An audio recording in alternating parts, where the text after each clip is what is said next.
Oh my god, this challenge quest is so much worse than this Lufenia. Normally I think that take is bullshit, but in this case, it's not. I agree too. Simply because you cannot Gladio cheese this one.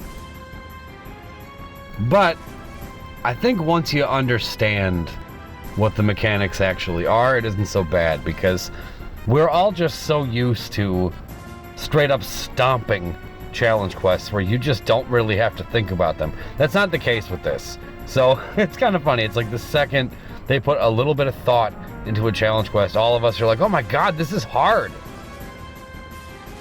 So what's going on here, at least the big one, I would say, is that Alexander does this recast of his twice. And after he does it the second time, he will get ready for an all attack. And when he unleashes that all attack on you, if your party does not have full health, he will get like 4 or 5 turns right in a row or something crazy.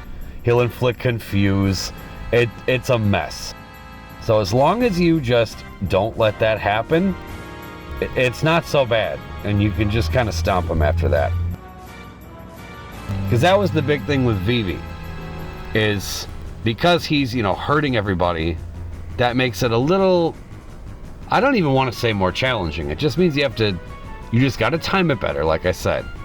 So you'll see how I went about this. It gets to a point where I kind of just spend all of Vivi's embers and let ourselves heal up. I also brought a Pinello call and an Ignis call to help Hope out with the healing, which ended up being overkill.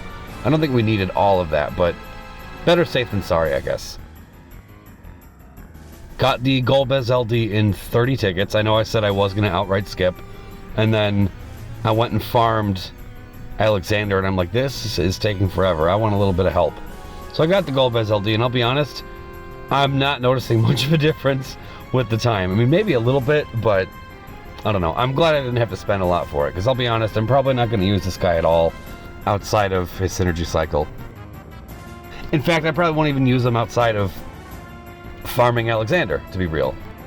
And I hate saying that because I really like Golbez, but I just think they should have gave him more. I really do.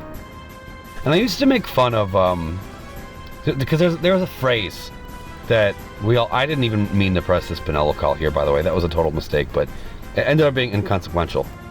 You know, before I start rambling, I'll just talk about this for a little bit for people who might not know.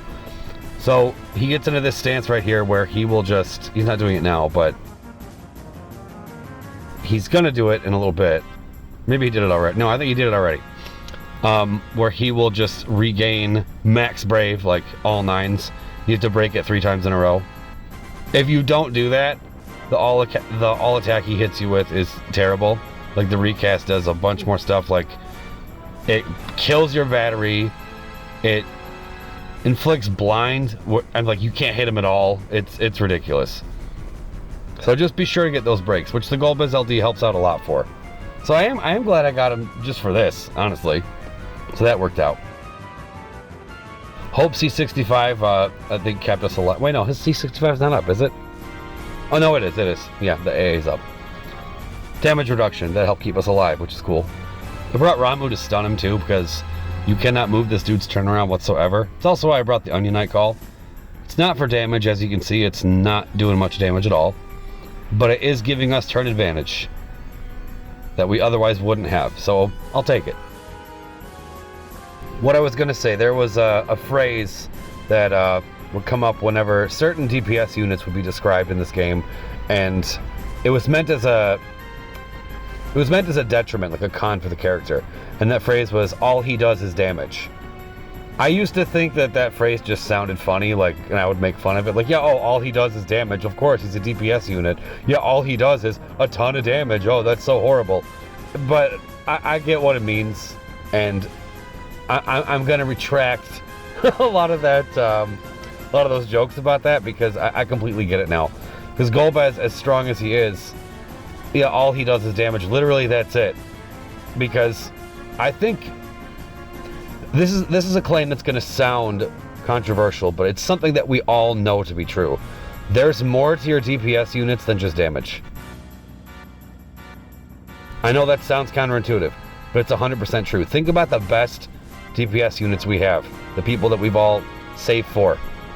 The people that we hoard for. Okay, Lightning, she's more than just damage. She's 1,000 turns and rebreaks. There's one right there. Cloud, he's more than just damage. He's an awesome delay unit with a badass burst effect for everybody else. The list goes on. RNA was like that too.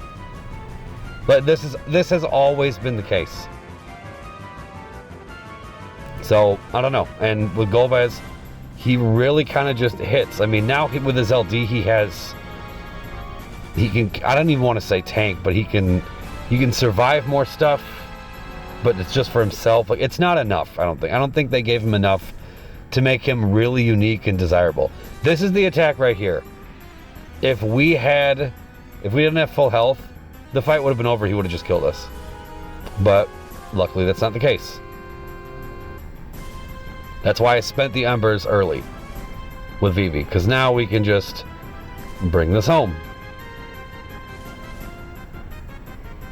I should have just used a Protect there to keep this at 40 turns, but I don't think it matters whatsoever. Challenge quest done. This is the biggest pain in the ass challenge quest that we've gotten in quite some time, but it's not that hard if you just think about it. Thanks for watching.